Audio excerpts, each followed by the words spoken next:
गणपतीपुळे तीर्थक्षेत्रात रविवारी सांगलीवरून आलेली 57 वर्षीय महिला गायब झाल्याने गणपतीपुळे परिसरात एकच खळबळ उडाली आहे। या महिलेला काहींनी समुद्रातून वर येताना पाहिलं असून महिलेची शोध मोहीम पोलिसांकडून सुरू आहे। मात्र अद्याप कोणताही तपास न लागल्याने या महिलेचा बेपत्ता होण्याचे गूढ वाढले आहे। या प्रकरणी महिलेच्या पतीने गणपतीपुळे पोलीस ठाण्यात पत्नी बेपत्ता झाल्याची तक्रार दाखल केली आहे। मिळालेल्या माहितीनुसार सुनीता रामचंद्र पाटील उर्फ निकिता असं बेपत्ता झालेल्या महिलेचे नाव। कोल्हापूर सांगली परिसरातून काही महिला गणपतीपुळे येथील पर्यटनाचा आनंद घेण्यासाठी आल्या होत्या। त्यावेळी हा धक्कादायक प्रकार समोर आला आहे। गणपतीपुळे येथे देवदर्शन झाल्यानंतर त्या महिला गणपतीपुळे समुद्रामध्ये समुद्र स्नान करण्यास गेल्या। समुद्र स्नान चालू असताना सुनीता अचानक गायब झाल्याने त्यांच्याबरोबर असणाऱ्या महिलांमध्ये घबराट उडाली। पण सुनीता या कुठेच आढळून न आल्याने त्यांच्या मैत्रिणींनी नातेवाईकांना फोन करून या घटनेची माहिती दिली। सुनीता यांच्यासोबत आलेल्या महिलांनी त्यांच्या राहत्या घरी संपर्क करून त्यांच्या पतीला याची माहिती दिली। यानंतर त्यांचे पती गणपतीपुळे येथे दाखल झाले।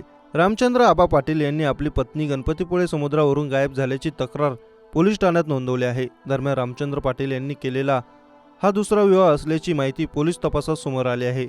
रत्नागिरी ग्रामीण मधील जयगड पोलीस ठाण्याचे पोलीस निरीक्षक कुलदीप पाटील यांच्या मार्गदर्शनाखाली गणपतीपुळे पोलीस स्थानकाच्या पोलीस उपनिरीक्षक क्रांती पाटील या आपले सहकारी सहाय्यक पोलीस फौजदार Sandeep Salvi, police Naik Jayesh Keer, police constable Nilesh Gurav आदी तपास करत आहेत। मात्र अद्याप या बेपत्ता महिलेचा शोध लागलेला नाही। या प्रकरणाचे गूढ वाढले असून पोलीस युद्धपातळीवर तपास करत आहेत। यावल तालुक्यातील मलवेल गावात एक विवाहित तरुणीने आपल्या राहत्या घरात गळफास घेऊन आत्महत्या केल्याची घटना समोर आली। या प्रकरणी पोलीस ठाण्यात गुन्ह्याची नोंद करण्यात आली असून पुष्पा जितेंद्र कोळी वय वर्ष 25 असं मृत महिलेचं नाव। या विवाहित तरुणीने 22 जानेवारी सोमवार रोजी रात्री 9 वाजेच्या सुमारास आपल्या राहत्या घरातील छताच्या लाकडी दांड्याला ओढणीच्या साहाय्याने गळफास घेतला।